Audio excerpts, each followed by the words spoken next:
Fala, galera, sejam muito bem-vindos ao DutraCast, seu podcast de... Por enquanto, né? Por enquanto.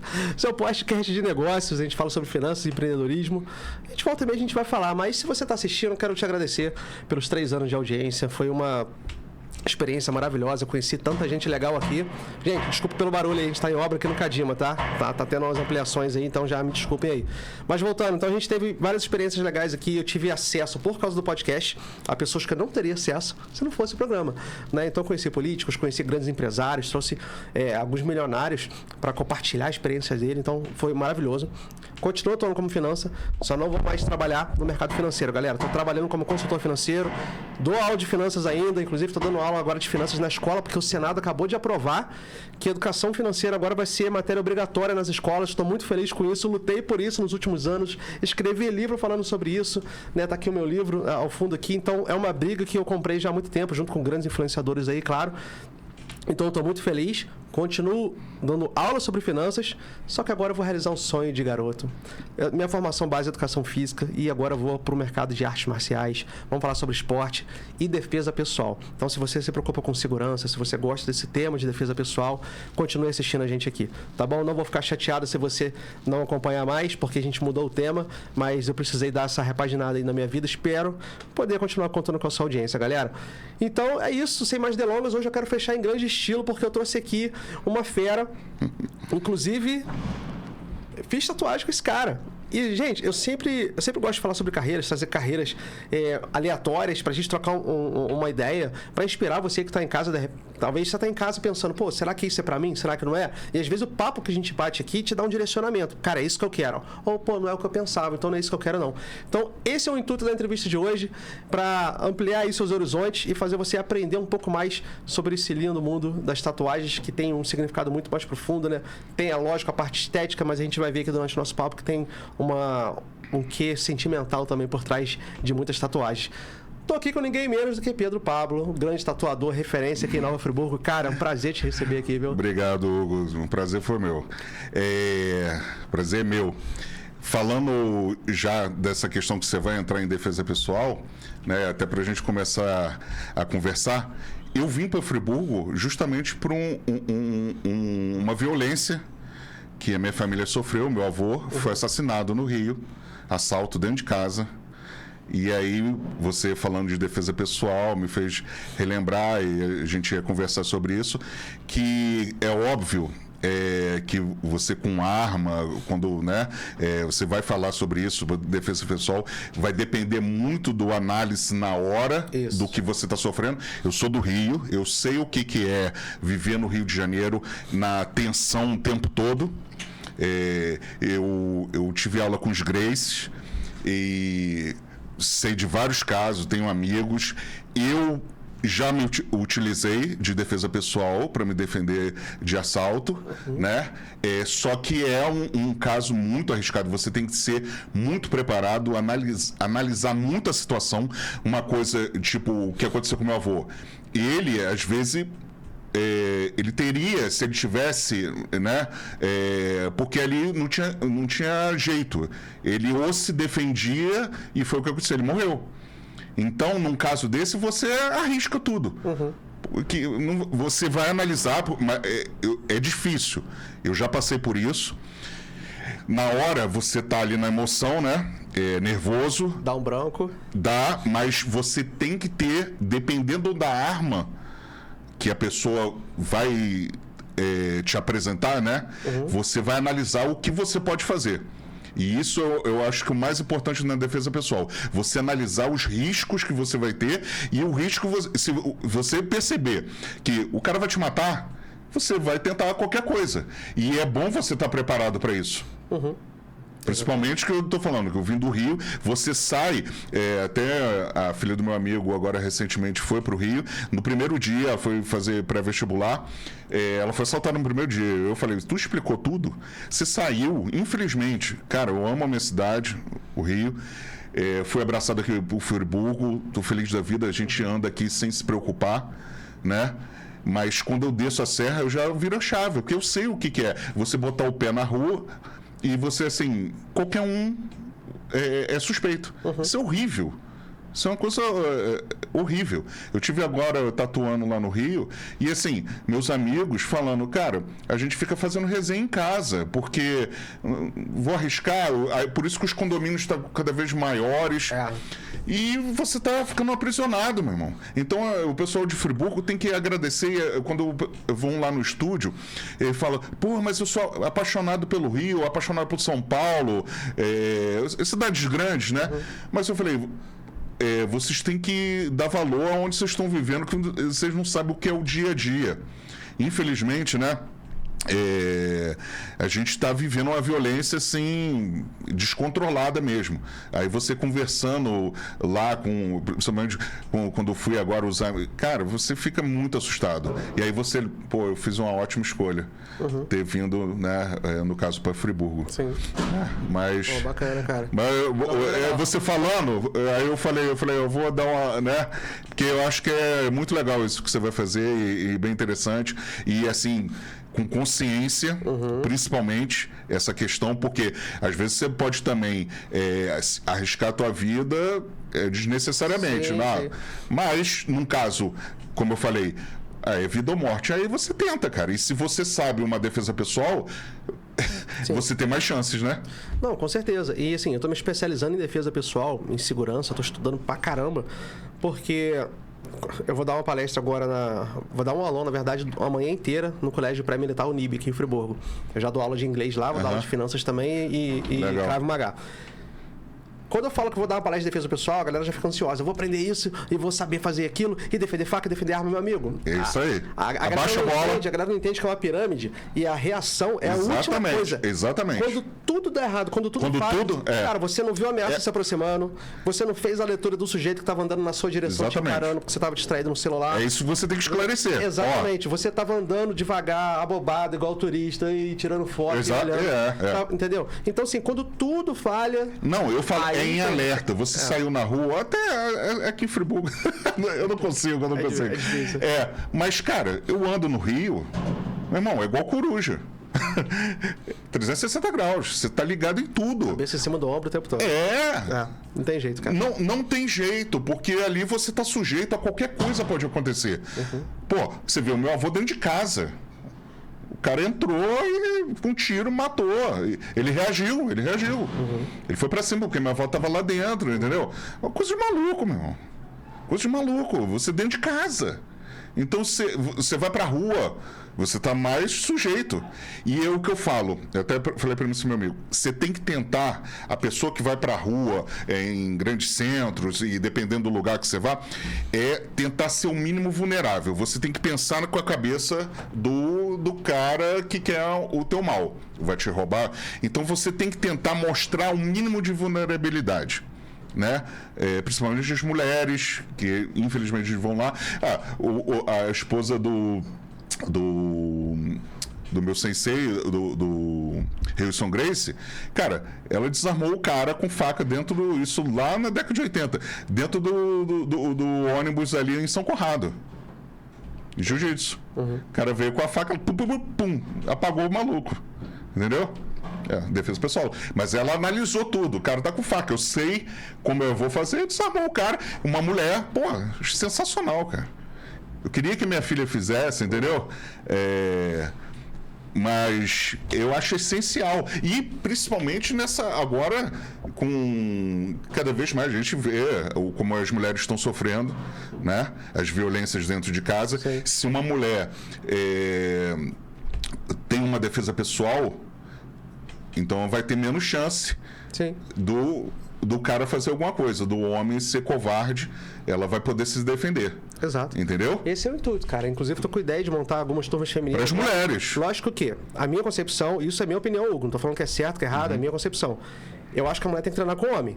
Por quê? Eu tô ensinando a técnica pra ela, principalmente no Krav Maga, pra ela poder se defender com um cara mais forte. Exatamente. Mas a gente entende que tem mulher, às vezes, tem um trauma, tem uma insegurança naquela fase inicial e Mas tal. eu sempre fiz isso. Eu sempre treinei com mais graduado e mais forte.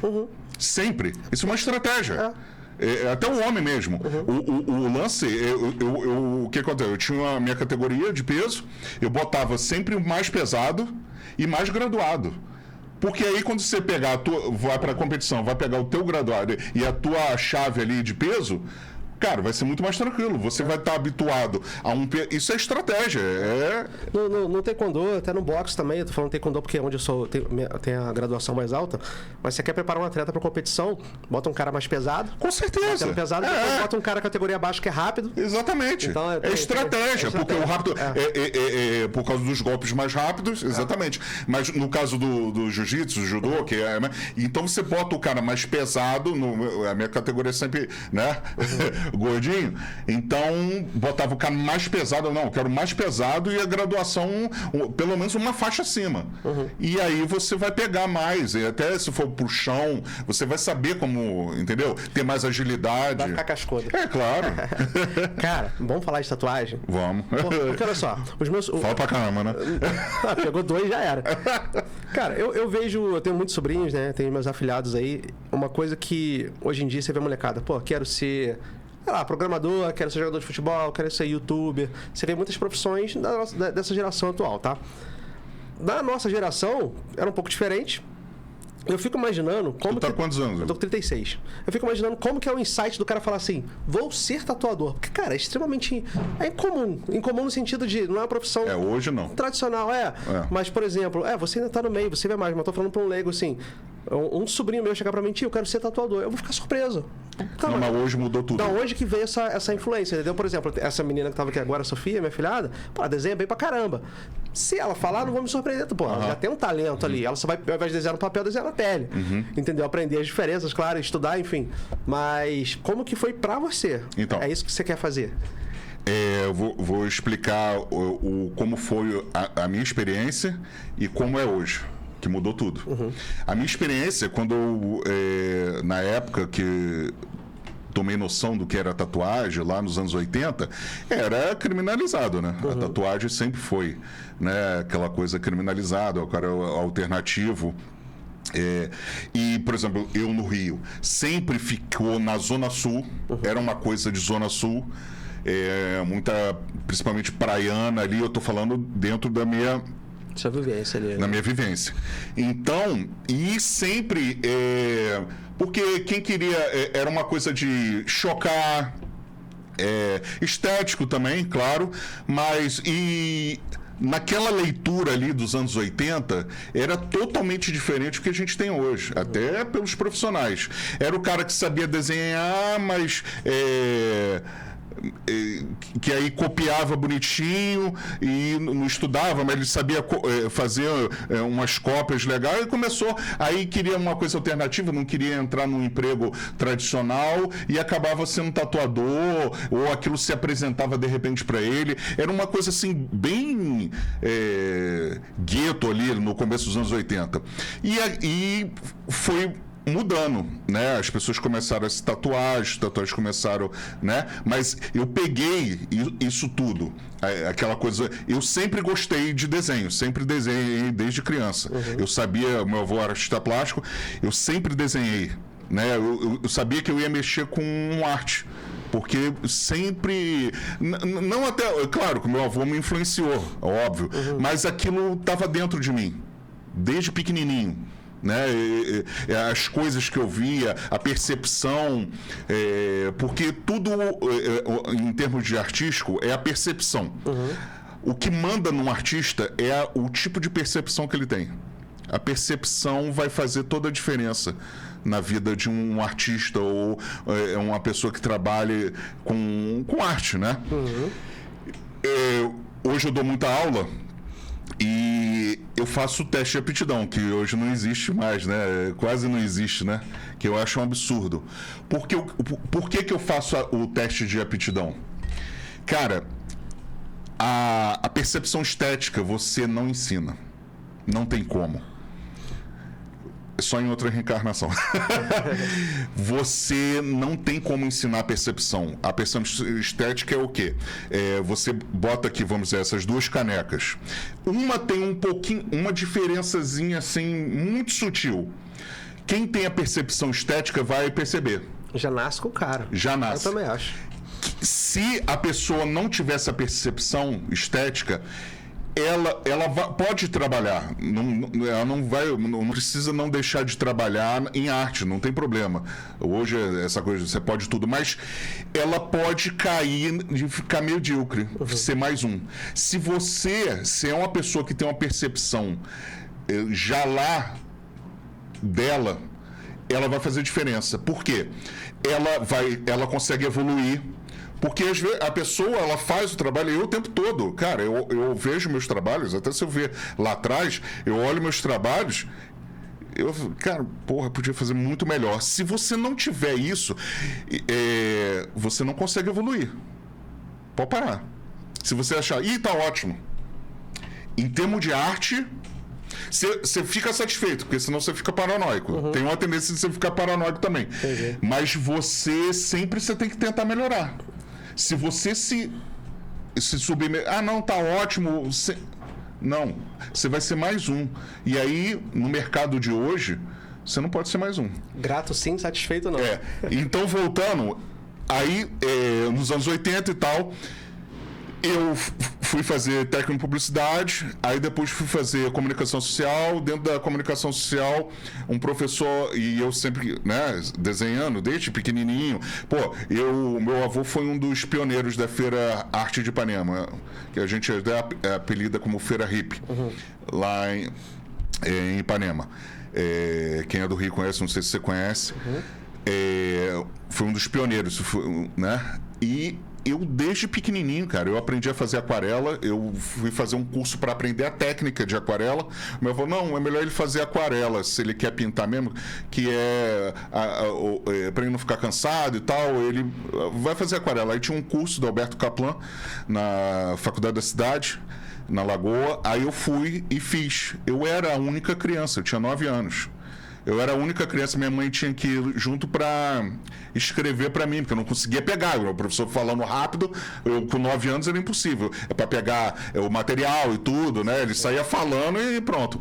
E, cara, eu aprendi, eu comecei a pintar aquarela. Eu ia para feira com meu avô, ele vendia os quadros dele e eu ia com a minha aquarela lá. Eu fazia, como era muito gringo que ia lá, eu fazia sempre pontos turísticos do Rio, Pão de Açúcar e tal, ou fazia coisas, bichos da arara. Cara, eu vendia às vezes mais que o meu avô ficava.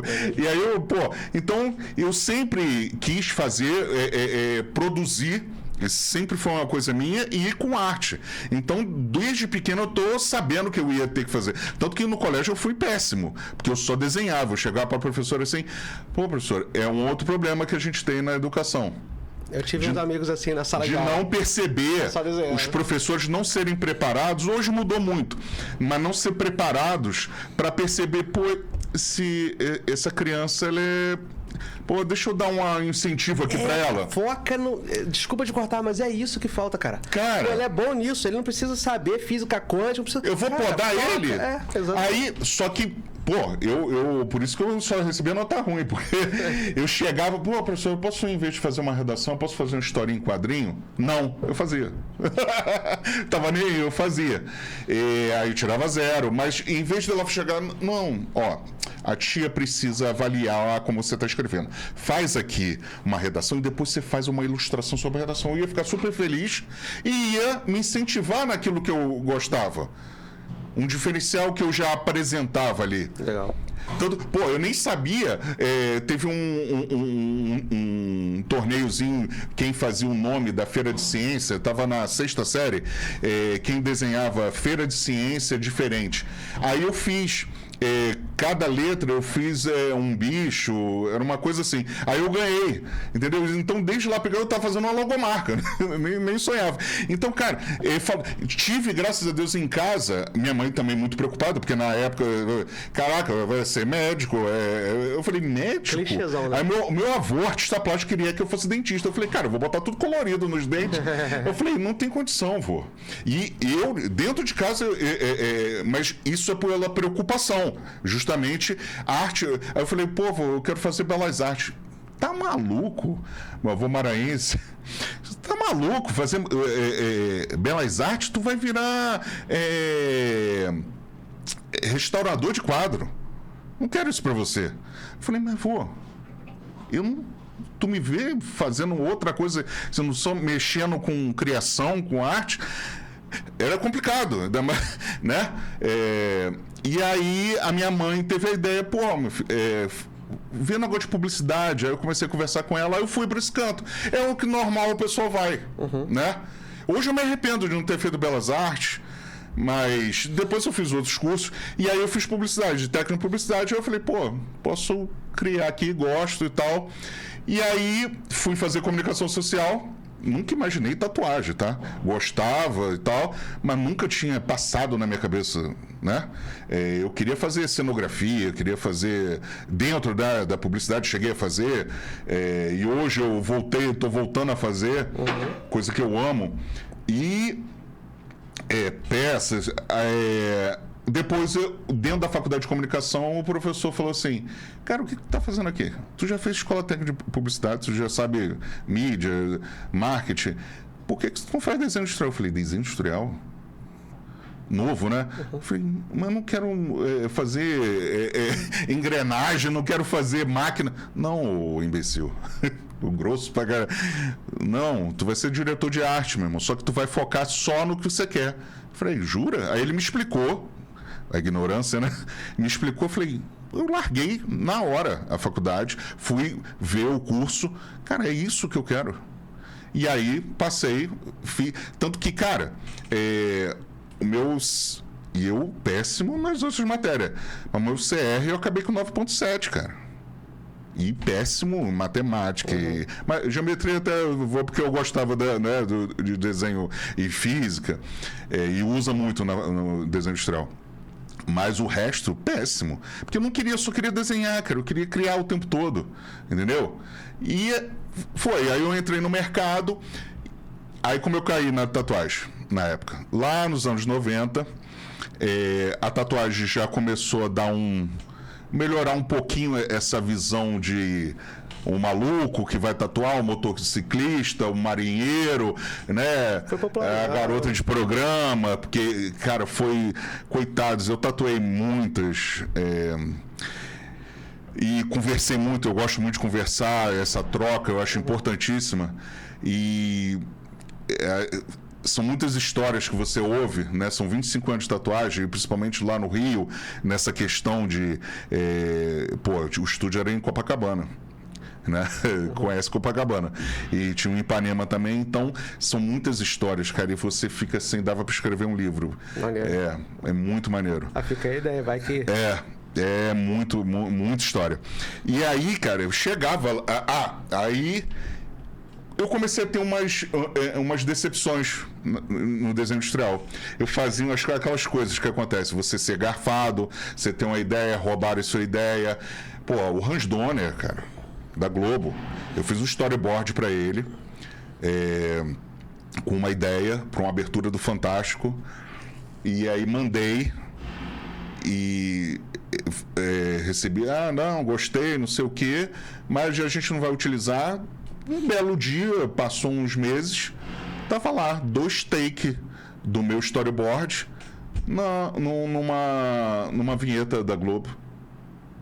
E eu consegui encontrar com ele na Feira Hip, que eu vivia na Feira Hip por causa do meu avô. Eu encontrei com ele, falei, Hans, e aqueles 2 takes lá da vinheta tal, você lembra do meu storyboard, que era uma abertura do Fantástico que eu fiz? Ele falou, isso acontece. Cara, ali pra mim foi assim um balde de água fria. Eu fiquei muito mal. Era novo pra caramba, né? Eu fiquei muito mal, muito decepcionado, entendeu? E eu não pedi nada pra ele. A única coisa que eu pedi, eu falei, se você utilizar alguma coisa da minha ideia, eu só queria presenciar, ver sendo feita. Só isso que eu quero. Para eu aprender e para você ver, cara, eu fiz uma parada maneira, tá sendo vinculada, né? É isso que o jovem quer, né?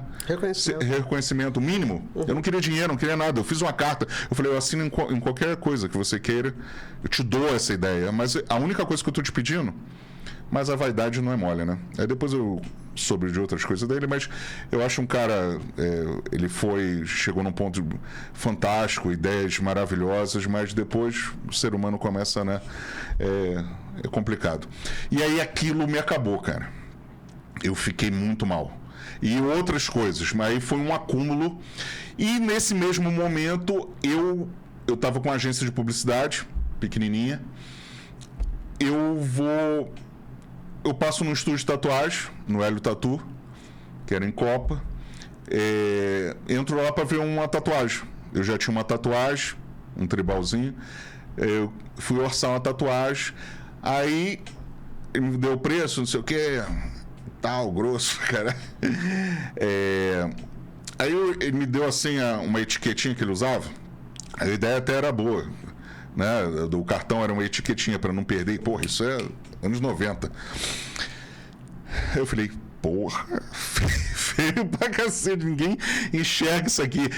Normalmente o tatuador, na tatuagem, bota muito detalhe. Eu falei, caraca, meu irmão. E eu sempre tive uma cabeça mais Bauhaus, né? Mais alemã, em termos de secos. Fazer uma coisa mais objetiva, que a memorização é muito melhor, né? Quanto menos coisas você colocar em termos...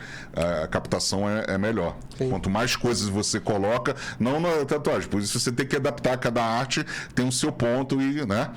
E aí eu falei... Caraca... Aí eu falei com ele. Depois eu voltei lá e falei... Cara, quer que eu faça aqui tua etiqueta, um redesign? Ele falou... eu sou designer... Quer trocar? Isso, os campos já... os campos, eu sempre fiz os campos. Todo, né? Aí eu fiz. Aí começou a nossa relação. Olha. Aí começou a nossa relação, a agência começou a dar problema, porque eu trabalhava com um negócio de... informática, que lembra que o dólar era 1 por 1, não sei se você lembra, aí depois virou... 2, 3 horas. Cara, aí foi uma loucura. Aí a minha agência estava começando, e aí ele me chamou e falou, cara, olha só, eu amo essa coisa de publicidade, você não quer abrir um negócio aqui dentro do estúdio de tatuagem? Eu falei, cara, abrir o quê, meu irmão? Abre um escritório aqui seu de design, aí você faz minhas coisas, eu não te cobro nada de aluguel, você faz minhas coisas, você não precisa pagar aluguel nem nada, aí você vai fazendo seus trabalhos. Eu falei... Eu tava querendo sair lá do centro, já não tava, né? Aquela coisa. Eu falei, tá. Aí eu topei. Aí eu comecei ali. E aí, não tinha... Cara, a gente tirava... sabe como é que é? Era tudo álbum. As tatuagens estavam tudo em álbum. Era copiar e às vezes você desenhava, mas os tatuadores, eles sabiam mais copiar do que desenhar, cara. Por incrível que pareça. Era assim... aí que eu falo, quando um se destacava muito, tatuador, aí, porque era um cartel, Zona Sul. Era o Hélio Tatu, Beto Satã, que foi onde eu fiz a minha primeira tatuagem, no meio de Copacabana. O Hélio era no começo de Copacabana, ali na Arco Verde. Aí depois você tinha o Ties, que era o cara mais famoso, que era do Hells Angels. E lá no finalzinho ali de Copa, quase Ipanema, e tinha no Arpoador o Caio. E lá no Leblon, o Carlinhos. Cara, era assim, ninguém entrava, meu irmão. Eu presenciei a galera querendo entrar, abrir estúdio, vindo de São Paulo ou de outros lugares no Rio, ali na Zona Sul. A galera ia lá no Hélio, a gente vai botar o terror. E eu assim, meu irmão, aonde que eu tô me metendo, meu irmão? Eu assustadíssimo. Nós vamos botar o terror e vamos fechar, não vamos deixar virar peixaria igual São Paulo, não. Eu falei, mentira. E eu falei, Hélio, não, tá maluco, me tem esses malucos, Hells Angels. Não entro, cagão pra cacete. Aí eu falei, não, Hélio, não se mete nisso não, cara. Isso não tem jeito. Vai segurar agora, pode segurar momentaneamente, né? Só que depois não vai. Foi o que aconteceu. Isso não tem como. Eles iam segurar um pouco, mas depois... Eu falei, vocês estão com medo de quê, gente? Tem, né? Mas era isso. E ninguém pensou que a tatuagem ia virar isso que virou hoje. Eles estavam ali, então era assim, cliente, né? A gente tinha esquema com taxista ali no cais, quando batia navio, principalmente nos Estados Unidos, já levava os marinheiros para lá, meu irmão. Tinha vários esquemas, aí dava uma porcentagem pro taxista, tinha vários esquemas para isso, para você, né? E aí eu comecei lá a trabalhar com ele como designer e eles tiravam a Xerox, eles ampliavam o desenho, iam lá na Xerox ali embaixo, ampliei 20%, 30%. Aí eu ficava vendo aquele movimento, né, do Hélio, de outros tatuadores, sempre uns 2 tatuadores e tal, no máximo 2 no estúdio. Eu falei, mas gente, que burrice isso, me dá aqui. Fecha aqui, ó, o quadrante, faz aqui, aí eles ficavam assim, mas como? Ó, me dá aqui o desenho. Aí eu escaneava, não tinha nem máquina, eu escaneava, fazia todo o quadrante, eu falei, ó, tá pronto, pode... Que isso? Eu falei, corta, cola aqui, meu irmão, e tal. Aí o Hélio começou a ver, e eu ajeitando o desenho para tatuador. Aí ele, por que tu não vira tatuador? Eu falei, tá maluco, meu irmão?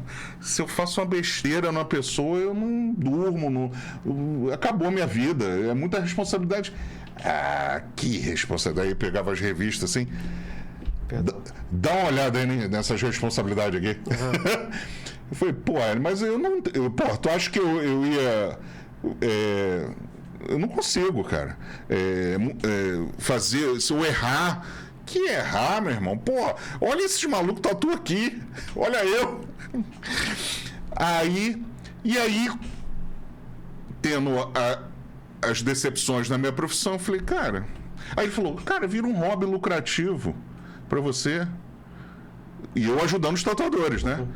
Quer saber, meu irmão? Eu vou... Aí eu fui falar pro meu avô, acho que eu vou ser tatuador. Tu tá maluco, meu irmão? Imaginando ele. Caraca! Aí eu quebrei ele, eu falei, eu vou fazer o que você faz, só que na pele. Ele, puta que pariu. Não tenho nem o que falar. E aí, meu irmão, comecei. E não é hoje que senta lá, pele sintética, não. Vê esse troço, tudo uma grosseria absurda. E aí eu criei um método, eu falei, cara, peraí, eu não posso fazer uma besteira numa pessoa. Imagina eu pegar e aquelas máquinas gigantes, pesada.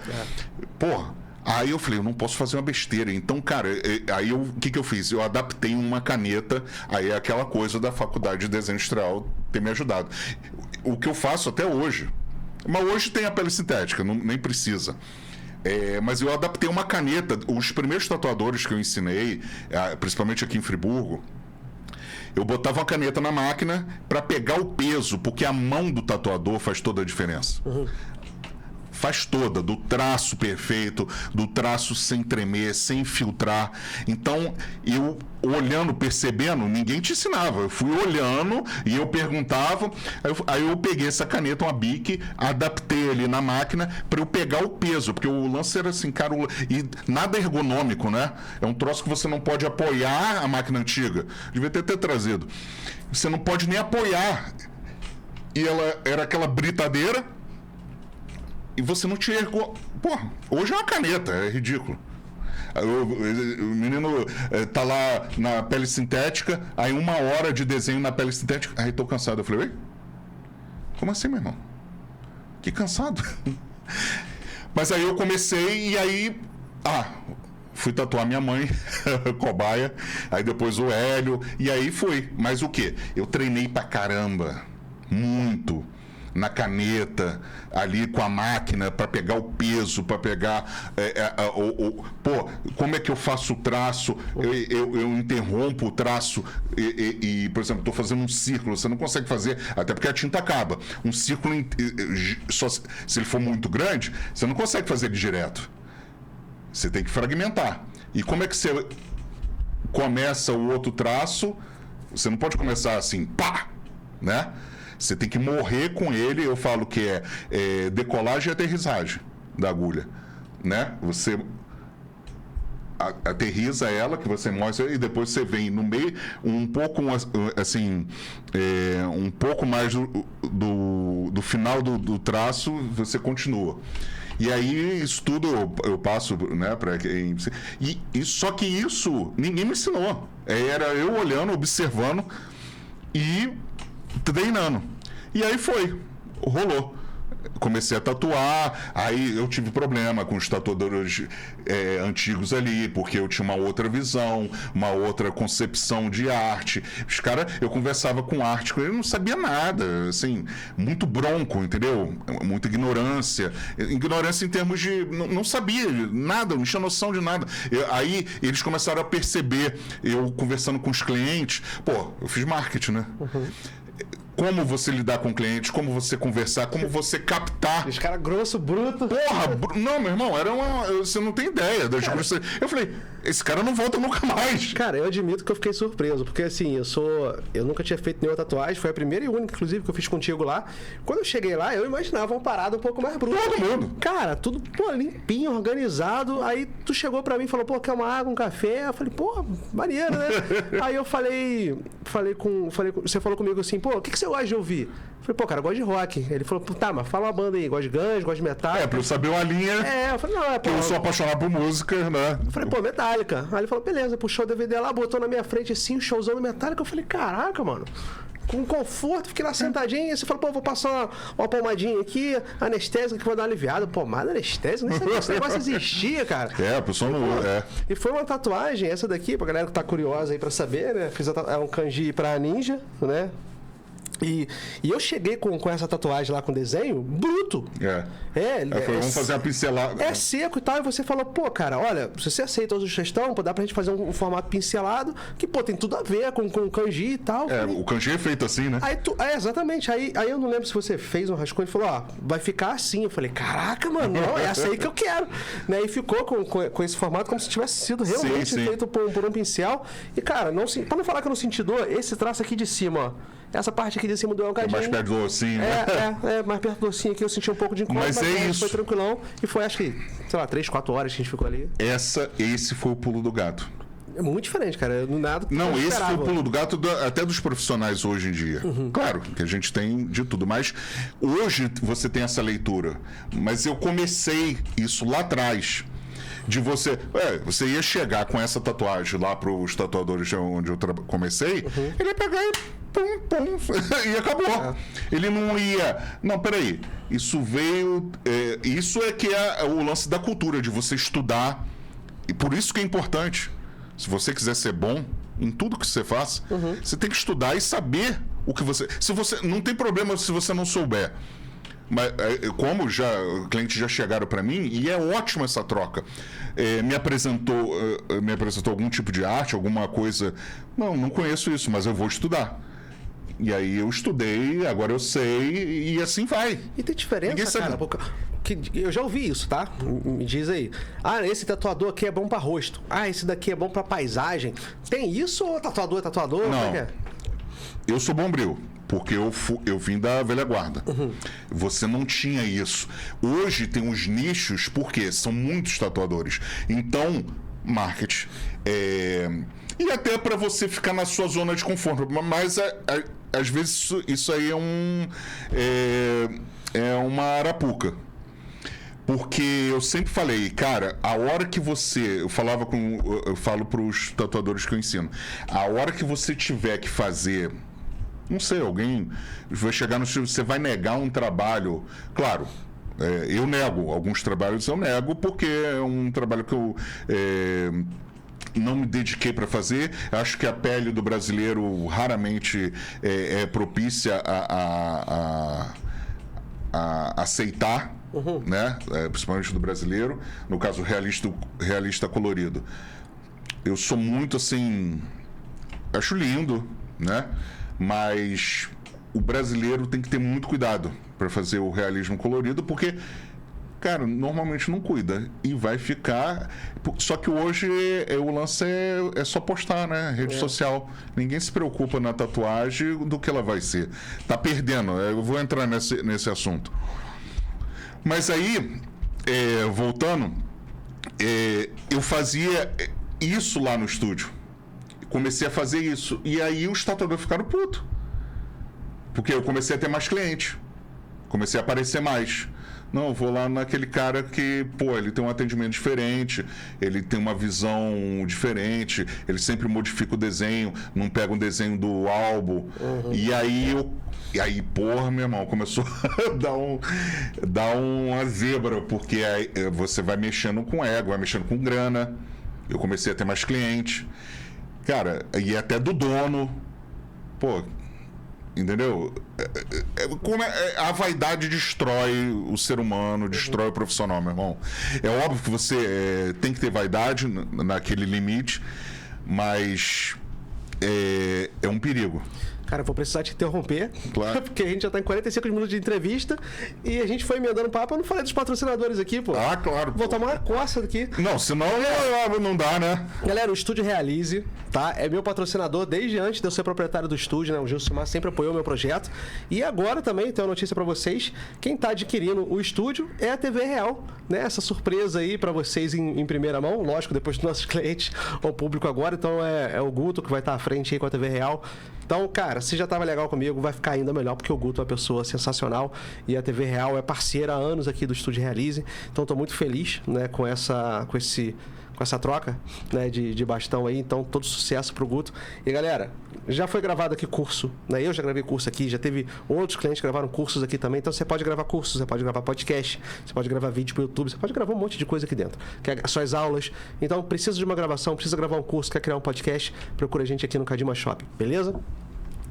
Vamos ver quem mais está aqui. O BI, curso de línguas, galera. Poxa, o BI, você quer aprender inglês, alemão, espanhol, francês, enfim. Seja lá qual o idioma, se desafie.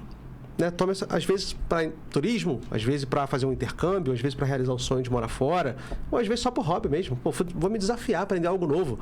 Né? Pô, eu sempre incentivo a galera aqui, ô Pablo, pô, vai aprender a tocar um instrumento, vai fazer uma arte marcial, vai aprender um novo idioma. É super legal, né? Desenvolvimento pessoal, eu sempre gosto muito de falar, tanto no Velho Testamento, como diz aqui, né? Como no Novo Testamento, eu pretendo continuar falando sobre esse tema aqui. Então, o BI é a nossa recomendação. Pessoal, no final da Monte Líbano, ali no centro, vocês vão dar de cara com o curso BI, ali na subidinha das Brownies, beleza? E não atrofia o cérebro, né? E não atrofia o cérebro, exatamente. Exercício. Agora, precisa de contabilidade para cuidar da sua empresa? É a Econtes. Hugo, mas eu preciso de um contador especialista em startup, meu amigo. Quem cuida da minha startup é a Econtes. Quem cuida do estúdio, quem cuida das nossas empresas é a Econtes. Então, já estamos em vários estados do Brasil. Se você precisa de uma consultoria, às vezes, para saber, poxa, será que está na hora? Eu já peguei consultoria empresarial, inclusive, da pessoa me perguntar, Hugo, não sei se eu devo ir para lucro real. Eu falei, cara, é contador, meu amigo, não sou eu. Então, a gente tem que trazer a Econtes para cá para bater esse papo. Né? Então, muitas vezes, eu preciso do auxílio deles para fazer uma consultoria empresarial. Então, galera, você que está aí de casa, de qualquer lugar do Brasil que você esteja assistindo a gente, na TV Real, nas 6 cidades do estado, acompanhando a gente aí pela televisão, precisa de um contador, de uma contadora, conta com o pessoal da Econtes, beleza? E por último, mas não menos importante, Mirella Alvim, minha dentista. Tô aqui com o aparelho do Invisalign. Tô vendo. Cara, confortável pra caramba, super prático, tiro, posso saborear bem a comida, comer, não dá aquele trabalho todo de escovar igual o aparelho tradicional. Depois eu vou, escovo a contenção, coloco de novo. Dente metálico, né? Pô, cara, e fora que a minha esposa já usou aquele aparelho tradicional. Não cria tanto volume, né? Cara, ela reclamava muito de dor, a dicção da pessoa muda muito. Não, e fere. Fere, a higienização daquilo. Sim. E tal. Pô, cara, isso aqui é muito prático, é muito tranquilo. Certeza. Né? Então, lógico, gera aquele desconforto, principalmente na troca de placas a cada 15 dias. Mas aí também você... Mas, cara, eu sinto dor assim nos 2, 3 primeiros dias. Troco o francês por massa fina e mete bronca, come mais arroz e feijão e tá resolvido. Então fica aí minha recomendação pra vocês. Eu usei aquele, meu irmão, que a gente chamava freio de burro. Pô, eu fico imaginando que aquele é brabo. Aquele é maneiro. Agora, a Nerd Bruto, maior fabricante de mesas de jogos do Brasil, quer comprar um móvel novo pra sua casa? Quer trocar a mesa de jantar? Bota logo uma mesa Nerd Bruto, uma mesa de jogos pronta pra você jogar ali. Inclusive, dá pra guardar uns dólares, dá pra guardar arma, dá pra guardar um bocado de coisa, porque as mesas... funções, né?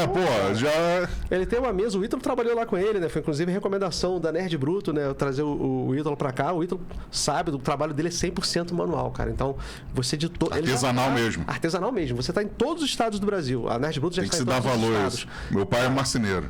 Então, falou em mesa, falou em jogos, é Nerd Bruto. Beleza, galera?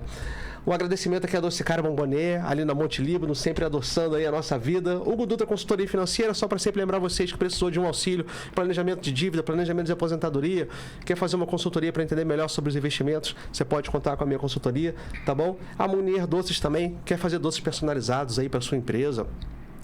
confraternização. Na Páscoa tem ovos de Páscoa, no final do ano tem os panetones.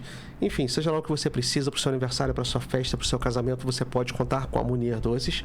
Entra no catálogo lá, tá, gente? O Instagram tá aqui na tela, só que já bota um babador, porque não tem como olhar isso daí e não se deliciar pelas imagens.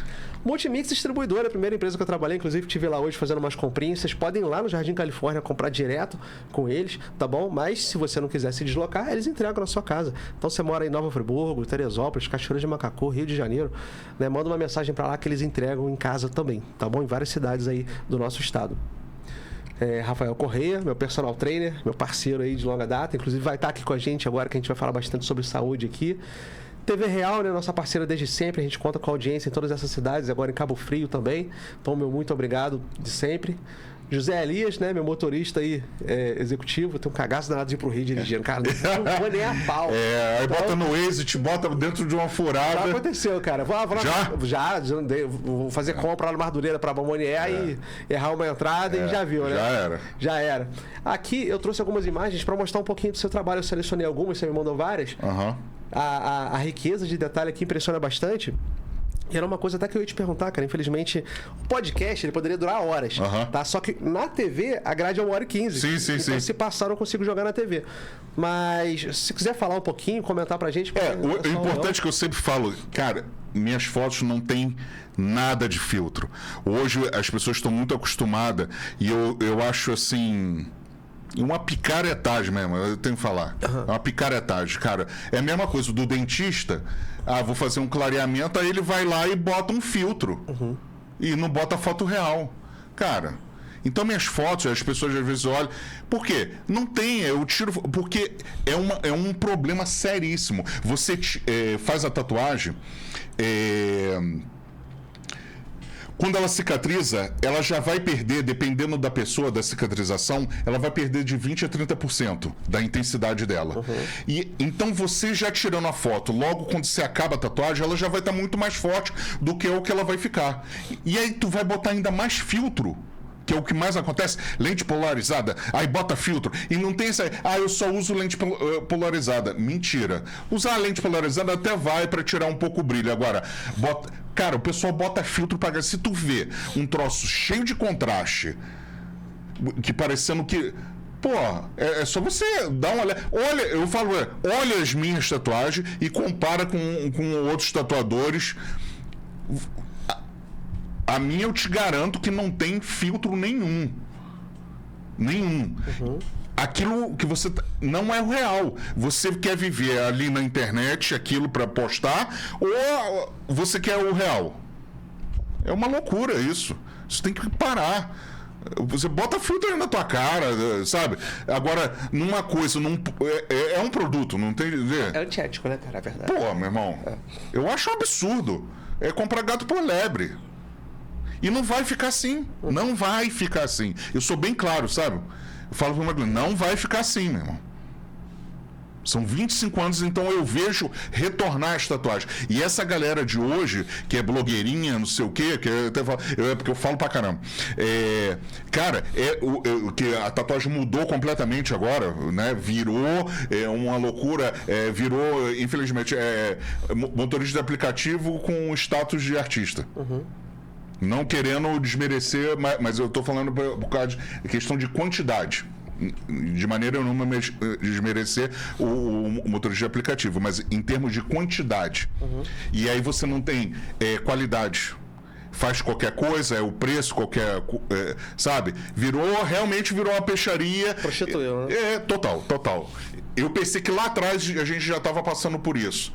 Em 2010, 15.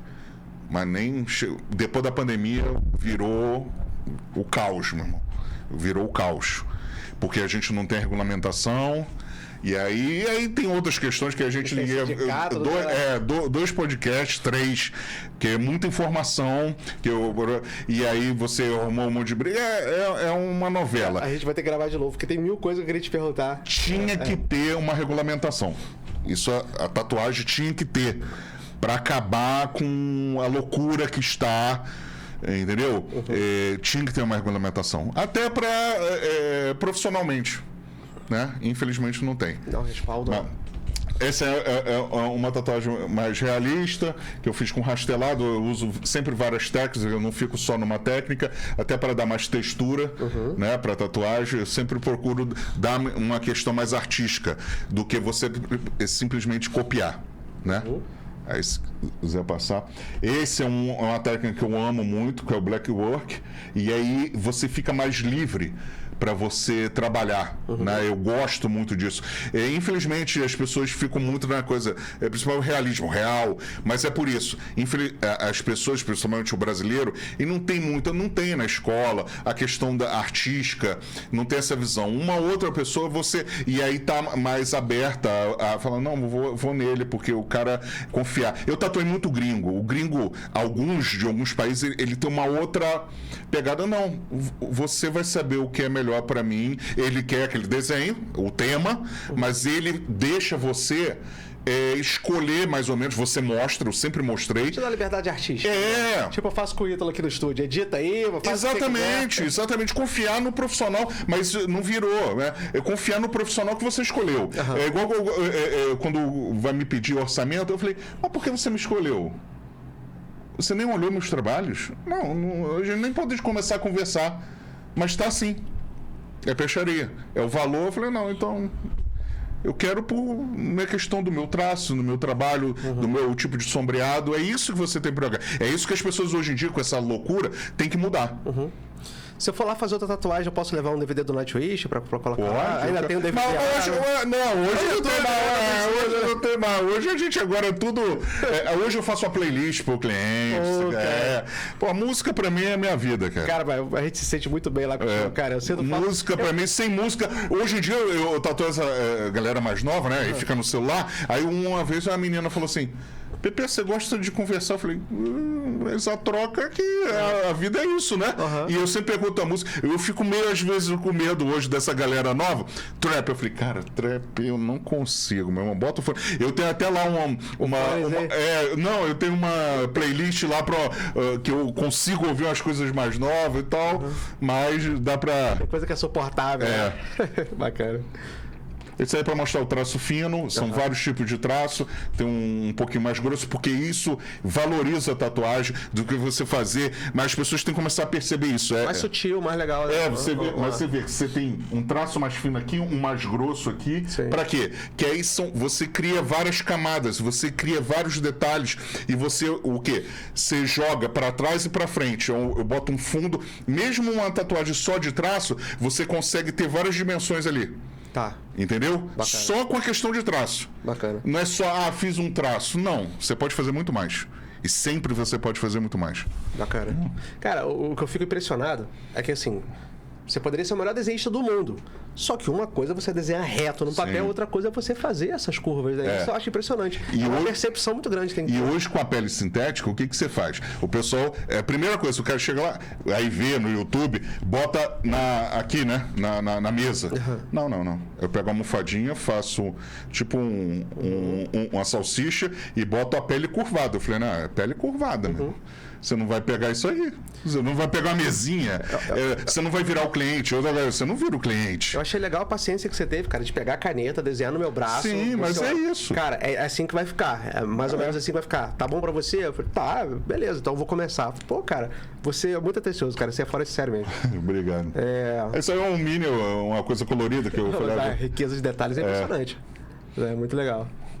Figura. Mas é isso. Fio a fio, fiz fio a fio. Até o espelhinho aqui do braço, muito legal, né? Pô, muito legal, cara. Esse é pra você ver tudo que é geométrico na tatuagem é muito mais difícil.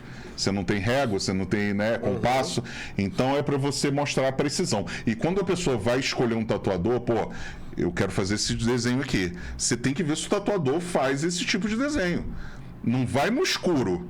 Peraí, você faz isso aqui? Deixa eu ver o que você já fez. Tem uma referência, né? Você nunca fez. Se você quiser arriscar, como tatuadores estão começando, aí só que você tem que saber que você está arriscando o cliente. Você tem que botar o cliente a pau. Eu nunca fiz essa tatuagem. Claro que a maioria você, o barato é esse, você sempre fazer uma coisa diferente, mas tem que ser dentro daquela... Coisa geométrica, você já fez? Tá aqui.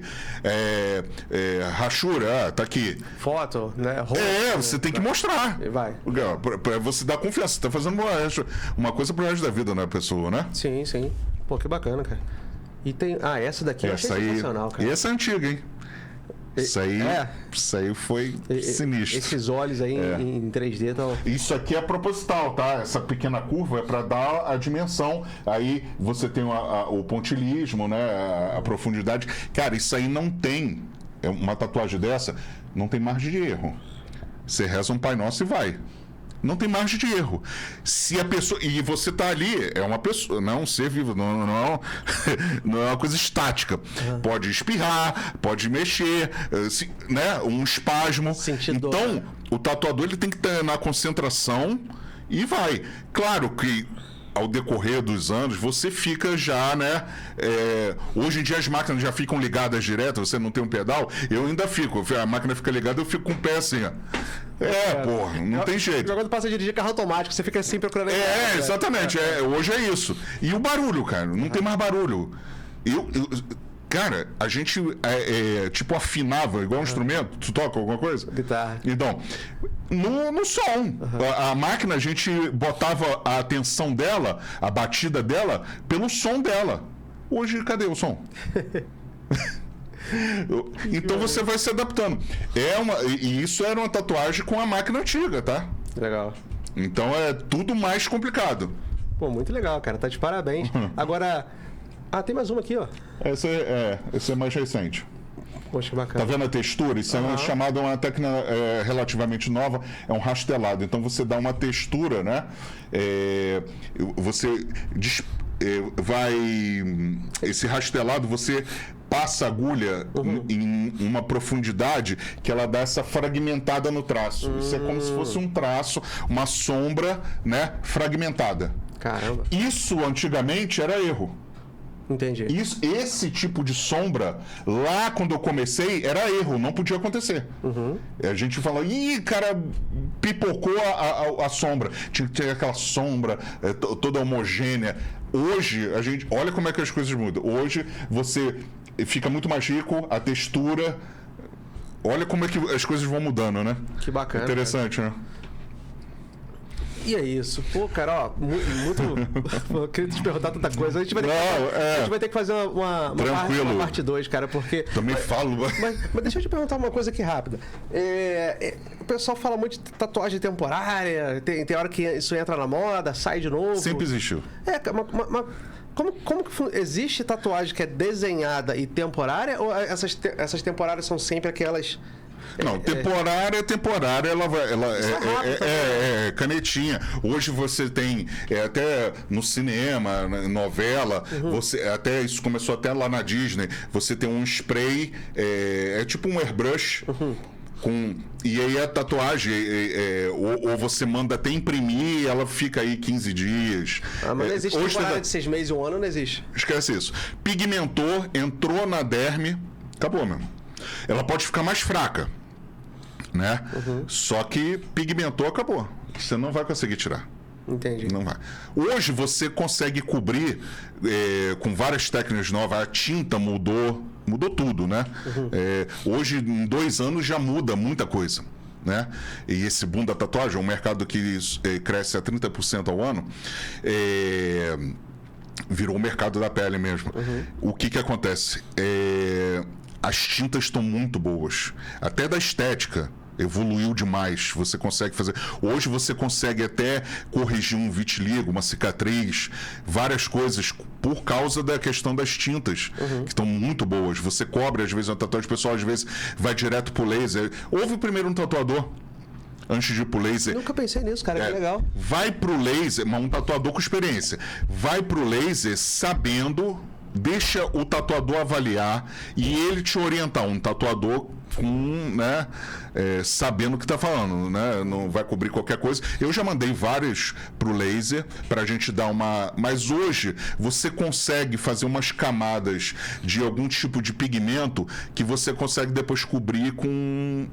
tranquilo, porque o laser acaba que é caro. E eu só indico laser para dermato, para médico mesmo. esteticista, eu fico muito preocupado. Em algumas exceções, mas por causa da profundidade. Eu já peguei muito laser, tirou a tatuagem e ficou com queloide.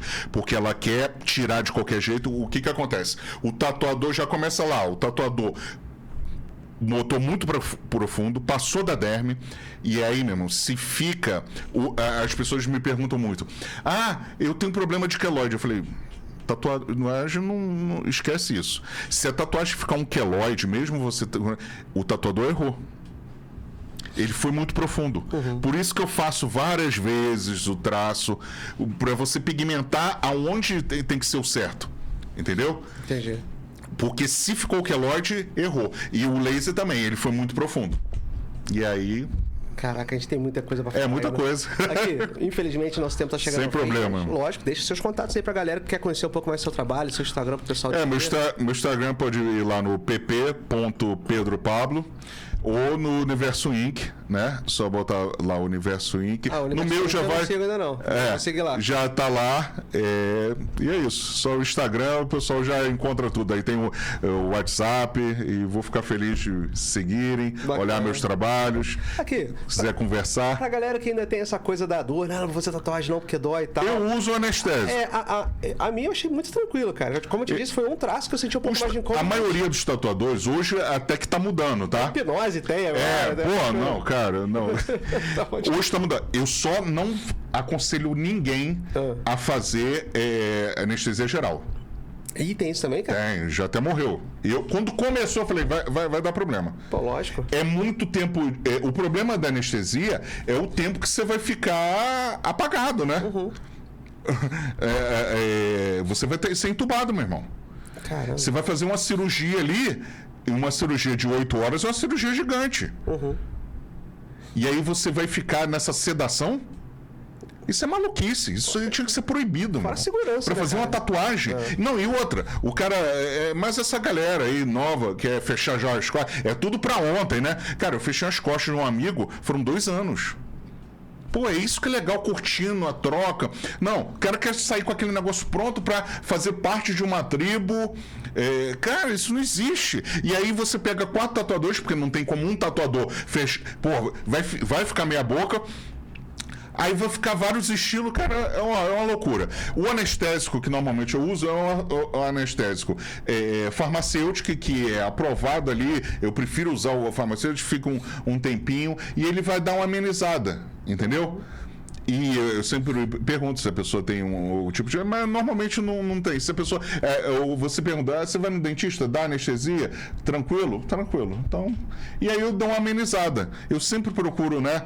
Fazer alguma coisa para dar uma amenizada na dor, que a gente sabe que incomoda um pouquinho, mas também não é bicho de sete cabeças. E hoje mudou também a questão das agulhas e tudo. Hoje tá muito mais tranquilo tudo. Pô, as técnicas, legal, Então tem solução pra galera aí. Tem. Eu acho que o tatuador também, galera, ele vai saber, olha só, tem uns lugares que ele sabe que dói mais. Sim, eu falo tudo. Falo, aqui, eu falo o real. Aqui dói, meu amigo. Aqui dói, aqui não dói. O homem é mais frouxo, né? Mulher é muito mais. Mulher é muito mais forte. Eu achei que ia doer pra caramba. Eu fui com aquela Mas homem, cara, mulher não tem esse. Cara, mulher não. Eu até falo, relaxa, vocês estão acostumados, você é o sexo forte. O homem é frouxo. Nessa época eu tava lutando, tava no auge da minha forma física e tal, tava levando porrada pra caramba, então aquilo ali pra mim foi de repente hoje eu assisti vai ficando mais velho e bate naquilo já, ai meu pé. Hoje vai ficando mais afrescalhado. Mas, cara, eu sou apaixonado por tatuagem, eu respeito muito o seu trabalho, a sua profissão. Eu gostaria de fazer muitas só que eu sou um cara muito racional, de planejar muito. O meu sonho de tatuagem de criança, não sei se você conhece um anime chamado Yu Yu Hakusho, tem um personagem chamado Riei, que ele tem um dragão, cara, um dragão preto, um dragão simples. Só que ele vem enrolando o braço do cara que sai na palma da mão. E ele usa uma faixa cobrindo o dragão. Quando ele é o golpe mais forte meu dele. Filho que gosta de anime. Ele arranca a faixa, o dragão sai do braço dele, é um dragão com fogo do inferno. Queima a parada toda, tá um fogo negro, aquele dragão. Cara, eu sempre quis fazer aquela tatuagem. Eu ainda brinco com a minha esposa, em algum universo paralelo, eu sou lutador de MMA e eu entro com essa tatuagem, igual o cara faz, cara, eu sou louco aqui. Então, essa daqui quando eu fiz ninja, eu queria fazer ninjutsu. Só que eu falei, cara, vou fazer o ninjutsu aqui, vou escrever jutsu aqui embaixo. Pô, emprego, será que vai me atrapalhar e tal? Hoje acabou. Entendeu? Hoje é muito acabou, tranquilo. Eu trabalhei no Itaú, galera, pô, toda tatuada e tal. Mas na época, eu sempre trabalhei com gerência, supervisão e tal. Eu falei, cara, isso pode me atrapalhar. Mas sempre existiu. Então eu vou fazer uma que botei uma camisa, cobrir e tal. Mas, ó, você vê, eu sou tatuador aqui. Eu ia até te perguntar isso quando você chegou aqui. Eu falei, pô, vida eu sofro bullying com meus amigos. Qual que é isso? Eu falei, não. Cara, tem um amigo meu, Alessandro, que a esposa dele virou tatuadora. E ele foi o cobaia, digamos assim. Cara, ele tem. Vai rabiscar. Cara, ele tem mas 50, eu nunca fiz isso, meu irmão. Eu nunca fiz isso. A minha esposa 50. Não tem nenhuma, cara. E ele chega lá e fala, cobra aí, mano. Faz aí. Que a minha esposa faz propaganda. Eu falei, cara. Ele tem Mickey, ele tem tudo. E ela não tem nenhuma tatuagem. O pessoal nem acredita. Eu já passei vergonha com isso, porque o cliente chegou assim, ué, mas você, a esposa dele, não tem tatuagem? Eu não vou fazer tatuagem com ele, não. Eu falei, pô, Daniela, aí. Mas eu até gosto, hoje, eu até gosto que ela não tem. E já pensou? Não, faz aqui, tá paradinho. Eu brinco com a minha esposa, cara. Fala que eu vou fazer um M de Michele. Ela falou, que fofinho e tal. Aí eu falei, não, fofinho não, porque se você me largar é M de Marli, que é minha mãe. Então isso é uma coisa que eu não faço. Eu não posso escrever o seu nome, eu boto só o M, entendeu? Não faço nome. Não faz nome, não? É a coisa que eu mais cubro. Tem mais isso também, né? E a pessoa fica pé da vida contigo, tá? Pô, você tá falando que vai terminar? Eu falei, não, meu irmão, é a minha realidade. E eu tô te protegendo. Né? 50% dos eu tô te protegendo, mas não quer, tá? O emocional. Aí eu falei, faz um desenho que simbolize vocês. Que não tem relação de nome. Porque vai que aconteça alguma coisa, você tá com um desenho ali. Mas vai entender. O pessoal quer fazer uma placa de trânsito. É muita paixão. Mas, cara, foi um prazer te receber.